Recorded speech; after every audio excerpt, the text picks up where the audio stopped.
என் மதுரை வீரனுக்கு என்னுடைய மாமனுக்கு தேக்குமர தேகமடி அம்மா அம்மா.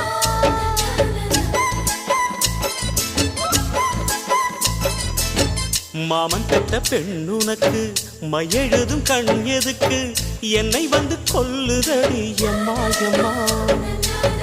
ஆத்திலே நான் குளிச்சேன், ஆசையா நீ புடிச்சே, தோளத்தான் நீ புடிச்சே, சொர்க்கத்தை நான் புடிச்சேன். அடடா, ஒரு அங்குலம் அங்குலமாக நீ ஆசையில் முத்தங்கள் போட அதை என்னன்னு சொல்லுவேன், எப்படி சொல்லுவேன் நானே.